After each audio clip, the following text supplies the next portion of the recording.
નમસ્તે મિત્રો, સ્વાગત છે આપનું આશા શક્તિ રસોઈમાં. આજે હું બનાવું છું ગણપતિ બાપા માટે ખાસ ગુજરાતી સ્ટાઇલના ચૂરમાના લાડવા. આ લાડવા ઘરમાં સહેલા સ્ટેપથી બનાવી શકાય છે, જે બહુ ઇઝી છે, જે બહુ સ્વાદિષ્ટ છે અને ગણપતિ બાપાને આ ભોગ બહુ ભાવે છે અને આપણા પરિવારમાં બી નાનાથી લઈને મોટા સુધીને બધાને આ લાડવા બહુ ભાવે છે. તો ચાલો હવે આપણે સ્ટાર્ટ કરીએ. આ લાડવા ખાલી 3 થી 4 ઇન્ગ્રેડિયન્ટ્સથી બને છે. એકદમ ઓછા સામાનમાં આ લાડવા બને છે.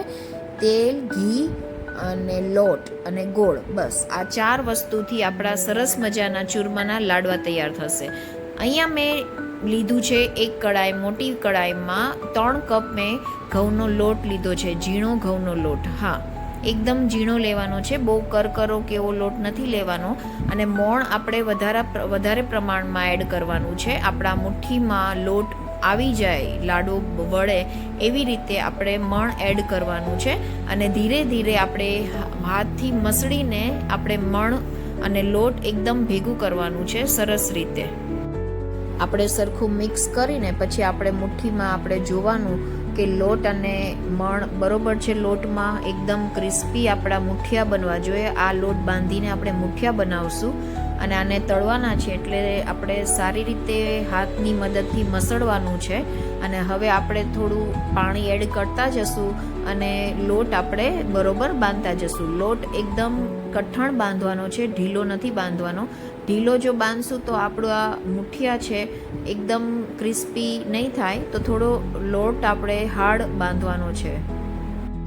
જો અહીંયા તમે જોઈ શકો છો આપણો કઠણ લોટ તૈયાર થઈ ગયો છે. અને હવે આમાં આપણે નાના નાના મીડિયમ સાઇઝના લુવા લઈને, વધારે મોટા બી નહીં વધારે નાના બી નહીં, એવા આપણે મુઠિયા વાળવાના છે. બધા લોટમાંથી આપણે પહેલાં મુઠિયા વાળીને તૈયાર કરી લેશું. અને પછી ગરમ તેલ થઈ ગયું છે અને ગરમ તેલમાં આપણે એક પછી એક મુઠિયા જેટલા આપણે અંદર એડ થાય કરી શકીએ એટલા આપણે એડ કરશું. અને ધીમા તાપે જ આપણે ફ્રાય કરવાના છે. ગોલ્ડન ક્રિસ્પી થાય ધીમા તાપે ત્યાં સુધી આપણે ફ્રાય કરશું અને પછી આપણે લઈ લેશું. જો તમે જોઈ શકો છો આપણા મુઠિયા ગોલ્ડન ક્રિસ્પી સરસ તળાઈ ગયા છે. હવે આપણે એક બાઉલમાં એને કાઢી લેશું.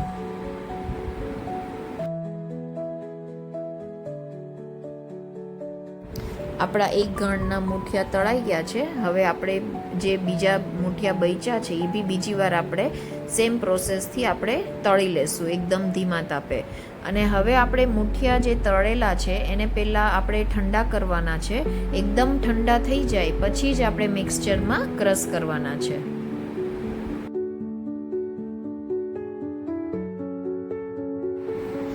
આપણા બીજી વારના બી મુઠિયા તળાઈ ગયા છે, એકદમ સરસ ગોલ્ડન ક્રિસ્પી ફ્રાય થઈ ગયા છે.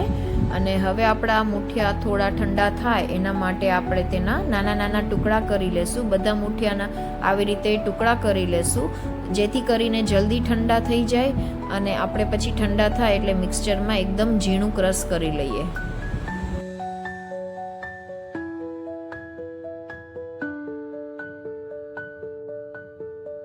મુઠિયા આપણા ઠંડા થઈ ગયા છે અને હવે થોડા થોડા કરીને આપણે મિક્સચરમાં મુઠિયાને ક્રશ કરી લેશું. આપણે એકદમ ઝીણું ક્રશ કરવાનું છે. થોડું થોડું આપણે મિક્સચરમાં લેશું તો સરસ પાવડર આપણો આવી રીતે થશે ઝીણો. વધારે આપણે ભરશું તો આપણા ટુકડા એમનામ રહી જશે અને સરખું ક્રશ નહીં થાય. તો આપણે થોડું થોડું આપણા મુઠિયા લેશું અને ક્રશ કરશું એટલે એકદમ સરસ ઝીણો પાવડર થઈ જાય. હવે આપણા બધા મુઠિયા ક્રશ થઈ ગયા છે અને આપણે 3 વાટકી જેટલો લોટ લીધો તો એની સામે તમે 2 વાટકી જેટલો ગોળ લેવાનો છે. હવે એક કડાઈમાં મેં 1 વાટકા જેટલું ઘી એડ કર્યું છે. ઘી વધારે માત્રામાં આપણે લેશું તો આપણા લાડવા એકદમ સોફ્ટ અને ટેસ્ટી બનશે, એટલે ઘીનું તમારે પ્રમાણ વધારે રાખવાનું. હવે આપણે ગોળ મેં એડ કર્યો છે, 2 વાટકી જેવો ગોળ એડ કર્યો છે. મેં બે વાટકીથી થોડો ઓછો ગોળ એડ કર્યો છે. જો તમને વધારે મીઠા લાડવા જોતા હોય તો તમે 2 વાટકી ભરીને ગોળ લઈ શકો છો. ચૂરમાના લાડવા બનાવવા માટે ગોળની પાઈ લાવવી ખૂબ ઇમ્પોર્ટન્ટ છે આમાં.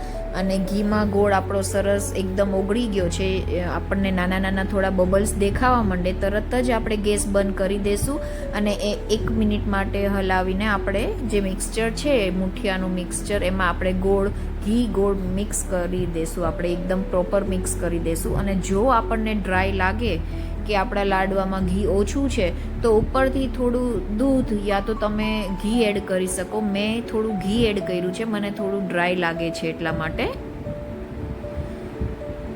મેં અહીંયા ઘી દેશી ઘી લીધું છે. દેશી ઘીનું પ્રમાણ મેં વધારે રાખ્યું છે કારણ કે આની સુગંધ અને આ લાડવામાં ટેસ્ટ બહુ સારો આપે છે.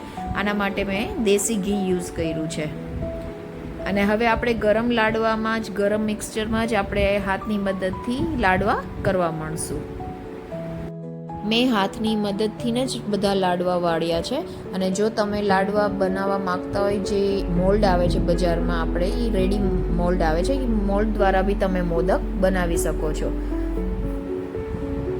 ઘી વધારે પ્રમાણમાં છે, જો તમે જોઈ શકો છો. અને લાડવા એકદમ દબાવીને આપણે નથી કરવાના, એકદમ હળવા હાથે ગોળ લાડવા વાળવાના છે. જો દબાવીને કરશું તો ઘી થોડુંક નીકળી જશે અને આપણા લાડવા એ જ દિવસે કોરા પડી જશે, એકદમ ડ્રાય થઈ જશે. હવે મેં બધા લાડવા ઉપર ખસખસ અપ્લાય કરી દીધી છે. ખસખસનો બી દેખાવ બી બહુ સારો લાગે છે અને ખસખસનો ટેસ્ટ બી બહુ સારો આવે છે.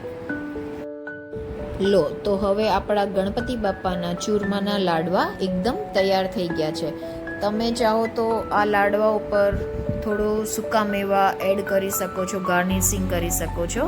મેં અહીંયા ગુલાબની ફ્રેશ પાંદડીઓ મેં યુઝ કરી છે, મેં ડેકોરેશન કર્યું છે. કોઈ બી ગેસ્ટ આવ્યા હોય તો તમે બી આવી રીતે લાડવા ઉપર કોઈ બી મીઠાઈ ઉપર તમે આવી રીતે ગાર્નિશિંગ કરી શકો છો. અને સૂકા મેવામાં કાજુ પિસ્તા બી તમે એડ કરી શકો છો. જો તમને મારો આ વિડીયો ગમ્યો હોય તો લાઈક કરજો, શેર કરજો અને સબસ્ક્રાઈબ કરવાનું ના ભૂલશો.